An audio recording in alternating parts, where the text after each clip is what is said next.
왜 나한테 이런 일이 생기는 거지? 여기는 일본의 어느 가정집. 한 일본인 여성이 두려운 표정으로 노트북을 바라보고 있습니다. 잠시 후 이 여성의 폰이 울리자 소스라치게 놀라는데요. 이내 그녀는 손을 벌벌 떨기까지 하는 모습입니다. 대체 이 여성에게 무슨 일이 생긴 건지 함께 알아보러 가실까요? 잠깐 1초 만에 누를 수 있는 좋아요 버튼만 눌러주시면 영상 제작에 큰 힘이 됩니다. 안녕하세요. 저는 일본 나리타 공항에서 일하는 30대 초반 미야자키 사쿠라라고 해요. 3년 전부터 일본항공 소속 지상직 승무원으로 일하고 있답니다. 요즘 일본에서 일어나는 일들 때문에 정말 마음이 무겁고 걱정이 많아서 이렇게 글을 쓰게 되었어요. 혹시 여러분들은 요즘 일본 상황에 대해 잘 알고 계신가요? 일본에서 평생 살고 있었던 저조차도 정말 믿기 힘들 정도로 엄청난 재앙들이 일본에 연이어서 발생하고 있어요. 간단하게 얘기하면 지진이 계속 일어나고 있고 난카이 대지진이 올 수도 있다는 공포에 휩싸여 있답니다. 게다가 태풍까지 겹쳐서 자연재해로 인한 초토화 위기에 처해 있어요. 일본 곳곳에서 강풍과 폭우가 쏟아지며 피해가 속출하고 있는데 태풍으로 인한 산사태와 홍수 위험도 커지고 있고요. 이런 재난이 한꺼번에 몰아치면서 일본 전역이 비상사태에 돌입했답니다. 물론 여러분들이 기사나 뉴스들을 통해 접하시기에는 지진과 태풍이 이미 다 지나간 거 아니냐고 생각하실 수도 있어요. 하지만 일본 현지에서 직접 이런 일들이 겪고 있는 제가 봤을 때는 이제 시작인 것 같은 느낌이 정말 강하답니다. 우선 제가 일하는 공항 상황부터 말씀드려 볼게요. 지진 공포로 인한 혼란이 어떤지 전달해드리고 싶거든요. 당장 어제까지만 해도 도쿄 중심부에서 진동을 느낄 정도로 지진이 계속 일어났어요. 정말 무섭더군요. 최근 며칠 동안 매번 지진이 일어날 때마다 이번엔 진짜 난카이 대지진인 건가 하는 생각에 가슴이 철렁 내려앉았으니까요. 특히나 도쿄에 살고 있는 제가 느끼기에 19일 새벽에 일어난 지진은 정말 충격적이었어요. 이바라키현 히타치시에서 규모 5.1의 지진이 발생했었는데 뉴스에서 진원 깊이가 35km였대요. 다행히 쓰나미 위험은 없었지만 도쿄 중심부에서도 진동이 느껴질 정도였다니까요. 이런 일이 계속되다 보니 사람 자체가 굉장히 피폐해지더군요. 그런데 이 와중에 일본 정부가 하는 행동을 보면 정말 이해가 가질 않아요. 어제 그렇게 지진이 발생했을 때 갑자기 대지진과 관련한 이상 현상이 관측되지 않았다며 정보 제공을 중단한다고 발표했거든요. 그러면서 동시에 식료품을 비축해 놓으라고 당부하더라고요. 이게 무슨 말이죠? 한편으론 괜찮다고 하면서 또 한편으론 대비하라고 하니 정말 혼란스러워요.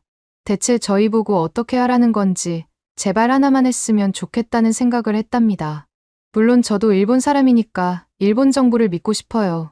하지만 이런 식으로 모순된 태도를 보고 있다 보면 도무지 믿음이 가질 않더라고요. 게다가 정치인들은 어떤지 아시나요? 지금 이 위험한 상황에 권력 다툼이나 하고 있어요. 태풍에 지진에까지 일본이 이렇게나 위험한 상황인데 말이에요. 일본 국민들의 안전은 뒷전인 것 같아 너무 속상할 따름입니다. 그러고 보니 태풍 이야기를 빠뜨릴 수가 없겠네요. 태풍 안필이 지나가면서 일본 곳곳에 정말 큰 피해가 있었거든요. 기상청 발표를 들어보니 태풍이 얼마나 강력했는지 알 수 있었어요. 지바현 근처 해상에서 중심 기압이 960헥토파스칼, 최대 풍속이 초속 45m였대요. 기압에 대해서는 모르지만 풍속 같은 경우는 비행기가 뜨고 내리는데 직접적으로 연관이 있다 보니 잘 알고 있어요. 간단하게 말씀드리면 바람이 워낙 세다 보니 사람과 바위까지 날아갈 위력이라고 말씀드리면 체감이 되실 것 같네요. 실제로 제가 태풍이 오기 전날 밤에 집 창문을 단단히 고정해 놓았는데도 밤새 우웅하는 바람 소리에 잠을 설쳤어요. 아침에 일어나 보니 동네 가로수들이 몇 그루나 뿌리째 뽑혀 있더라고요. 피해 상황을 뉴스로 듣게 되었는데 마음이 아프더군요. 가와사키시에서는 강풍에 현관문이 닫히면서 40대 남성분의 손가락이 절단되는 끔찍한 사고가 있었더라고요. 가나가와현과 이바라키현에서는 70대 어르신들이 강한 바람에 넘어져 다치셨고요. 이런 소식을 들을 때마다 가슴이 철렁했어요. 부모님께서도 연세가 있으신데 혹시라도 다치시지 않을까 걱정도 되고요. 태풍이 오기 전에 미리 연락드려서 외출을 자제하시라고 당부드렸던 게 정말 다행이었죠. 피해는 이뿐만이 아니었어요. 관광지들도 큰 타격을 입었어요. 제가 어릴 때 자주 놀러갔던 가타세 히가시야마 해변에 해변 주택들이 문을 닫았대요. 여름마다 가족들과 함께 가서 모래성도 쌓고 파도 타기도 하고 해변 카페에서 시원한 음료수도 마시곤 했었는데 그런 추억 가득한 장소가 피해를 입었다고 하니 마음이 좋지만은 않더군요. 지바현의 해수욕장들도 폐쇄됐고요. 한 비치하우스 주인분이 인터뷰를 하신 내용을 봤는데 이번 태풍으로 정말 힘들다고 하시더라고요. 그분 말씀으로는 올해 여름 성수기에 태풍이 와서 장사를 제대로 못했는데 이제 겨우 숨통이 트이나 싶었더니 또 태풍이 와서 피해를 입었다고 하셨어요. 관광업에 종사하시는 분들이 얼마나 힘들지 상상이 됐습니다. 도쿄 디즈니랜드와 디즈니시도 도저히 운영이 되질 않아서 오후 3시에 문을 닫았대요. 얼마나 상황이 심각했으면 그랬을까요? 예전에 어렸을 때 디즈니랜드에 설레는 마음으로 놀러 갈 때가 떠오르면서 하루 종일 설렜을 아이들이 갑자기 집에 가야 한다고 했을 때 실망할 모습이 떠올라 안타까웠습니다. 하지만 안전이 우선이니 어쩔 수 없긴 하죠. 교통 상황도 만만치 않게 정말 최악이었어요. 도카이도 신칸센이 하루 종일 멈췄고 다른 노선들도 운행이 줄었대요. 이게 무슨 의미인지 아세요? 보통 때 같으면 도쿄에서 오사카까지 2시간 30분이면 가는 거리를 아예 갈 수가 없었다는 거예요. 출장 가려던 사람들, 여행 가려던 사람들, 집에 돌아가려던 사람들까지 모두가 발이 묶여버린 거죠. 제가 일하는 나리타 공항을 포함해서 하네다 공항의 수많은 항공편이 취소됐어요. 진짜 여태까지 일하면서 이렇게 정신없는 날은 손에 꼽을 정도로 바빴답니다. 승객분들이 줄지어서서 항공편 변경을 요청하시는데 저희도 어찌해드릴 방법이 없어서 정말 속상했어요. 특히 해외에서 오신 관광객분들은 말이 안 통해서 더 난감해 하시더라고요. 물론 저희들이 영어를 숙지하고 있긴 하지만 원어민급이 아닌 상황에서 갑자기 일정이 엉망이 된 거니까 말이에요. 알고 보니 다음 날까지 합치면 거의 10,000명에 가까운 승객들이 피해를 봤다고 하더군요. 반면 이렇게나 큰 피해가 났는데 정부는 대체 뭘 하고 있는 걸까요? 정말 답답하고 화가 나요. 최근에는 기시다 총리가 총리직에서 물러나기로 결정하면서 일본을 버려두고 도망치는 거 아니냐는 말까지 나오고 있거든요. 그래서 더더욱 일본 내 분위기가 뒤숭숭하답니다. 이런 상황이다 보니 SNS에서는 난카이 대지진이 오면 각자 알아서 살아남아야 된다라는 말이 퍼지고 있어요. 정부를 믿을 수 없으니 어쩔 수 없는 거겠죠. 하지만 이럴 때일수록 국가가 앞장서서 대비를 해줘야 하는 게 맞지 않나요? 제가 일하는 공항 상황은 정말 말도 못해요. 매일매일이 아수라장이거든요. 중국에서 오는 관광객들은 줄줄이 예약을 취소하고 있어요. 심지어 이미 일본에 와 있던 중국인들도 서둘러 다시 중국으로 돌아가려고 하고 있고요. 그러다 보니 중국행 비행기 표값이 천정부지로 올랐어요. 심할 때는 평소 비행기 티켓값의 10배까지 오르더라고요. 듣기로는 암표까지도 거래된다는 소문이 돌고 있더군요. 유독 어제가 정말 힘든 하루였어요. 아침부터 공항이 미어터질 듯이 사람들로 가득 찼거든요. 다들 일본을 빨리 떠나려고 하는 게 보여서 마음이 좋지 않았어요. 특히 제가 아까 말씀드렸던 중국인 관광객들이 정말 많이 떠나는 게 보였답니다. 한 중국인 가족은 다짜고짜 저한테 오더니 일본은 이제 안전하지 않으니 당장 빨리 비행기 표를 내놓으라면서 난리를 치더군요. 진상도 그런 진상이 없었어요. 그런데 더 놀라운 건 중국인들 뿐만 아니라 일본에서 평생 살아오던 일본인들도 빨리 일본을 떠나려고 한다는 거예요. 이렇다 보니 중국으로 가는 비행기는 물론이고 다른 나라로 가는 비행기도 거의 다 만석이에요.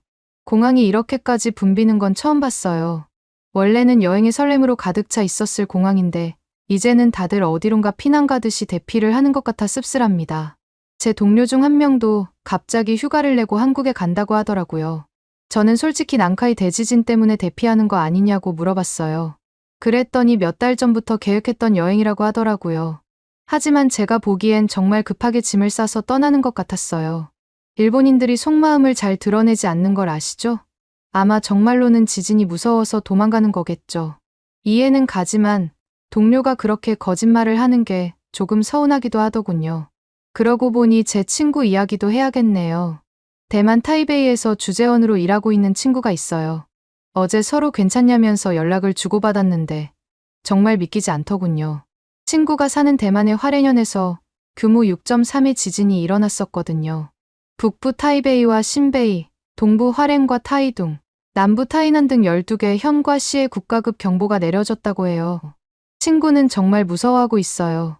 일본에서 지진을 워낙 지긋지긋하게 겪다 보니 대만으로 갈 때는 좀 덜할까 싶어서 좋아했었는데 거기서도 이런 일이 일어나니 어떻게 해야 할지 모르겠다고 하더라고요. 친구 말로는 건물이 흔들리는 동안 정말 숨도 제대로 쉬기 힘들었대요. 가족들과 영상통화를 하면서 울면서 얘기했다고 하더라고요. 지진이 멈춘 후에도 여진이 계속 이어져서 밤새 잠을 못 잤다고 해요. 대만 정부에서 대피소를 마련했다고 하는데 다른 나라라서 그런지 친구는 아직 집에 있다고 하더군요. 그래도 혹시 모를 상황에 대비해서 비상용품은 챙겨놨다고 하더라고요. 이런 상황들을 요즘에 보다 보면 머리가 아파요. 난카이 대지진 임시정부 해제가 된 후 이제야 좀 별일 없겠거니 싶어서 태풍만 걱정하면 되겠다 싶었거든요. 그런데 태풍뿐만 아니라 이제 다시 지진까지 겹치니 어떻게 해야 할지 모르겠어요. 기상청에서는 6호 태풍과 7호 태풍이 약할 거라고 했었잖아요. 그런데 실제로는 일본에 엄청난 피해를 주고 갔어요. 거기다가 바로 지진 소식이 들려오기 시작했고요. 대만에서 규모 6.1 지진이 났다고 하더니 그 이틀 뒤에는 러시아 사할린에서 무려 규모 7.0의 큰 지진이 일어났더군요. 그리고 바로 어제 새벽 일본의 이바라키현 미토시 근처에서 규모 5.1 지진이 또 일어났어요. 이렇게 연달아 지진이 일어나는 걸 보면 정말 무섭다는 생각밖에 안 들어요. 제가 사는 곳도 언제 흔들릴지 모른다는 생각에 밤에 잠을 설치고 있어요. 가족들과 지진 대비 계획을 세우고 비상용품을 점검하는 등 나름대로 준비는 하고 있지만 마음 한구석의 불안함은 떨쳐내기 어렵습니다. 전문가들 말로는 이게 다 불의 고리가 깨어난 거라고 하더군요. 러시아, 대만, 일본까지 이 모든 나라들이 불의 고리에 속해 있거든요. 그래서 한 곳에서 지진이 나면 다른 곳에도 영향을 줄 수 있다나 봐요. 특히 최근 2주 동안 난카이 대지진의 전조로 보이는 현상이 17번이나 있었대요.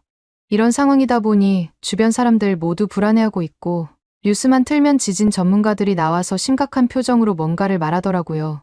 어제는 회사 동료들과 점심 먹으면서 이 얘기를 했는데 다들 표정이 안 좋더라고요. 한 동료는 이사 갈 때 지진 위험이 낮은 지역을 찾아보겠다고 하고 또 다른 동료는 해외 이주를 고민 중이라고 하더라고요. 이렇게 연쇄적으로 일어나는 지진들이 지각 활동을 더 활발하게 만들 수 있고 그러다 보면 결국 난카이 해구에서 대규모 지진이 일어날 가능성이 높아진다고 하던 말이 유독 기억에 남네요. 지진 전문가 한 분이 TV에서 설명하시는 걸 봤는데 난카이 해구의 판들이 움직이면 주변 지역에도 연쇄적으로 영향을 줄 수 있다고 하더군요. 그래서 지금 일어나는 이 모든 지진들이 혹시 더 큰 재앙의 전조가 아닐까 하는 생각에 더 불안해져요. 어떨 때는 그냥 모든 걸 내려놓고 안전한 곳으로 떠나고 싶다는 생각도 들지만 현실적으로 그럴 수도 없고 그렇다고 계속 두려움에 떨며 살 수도 없잖아요.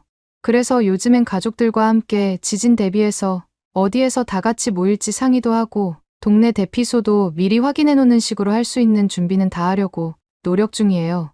그래도 동일본 대지진 생각하면 자연의 힘 앞에서 인간이 무기력해지는 건 한순간이라 답답하답니다.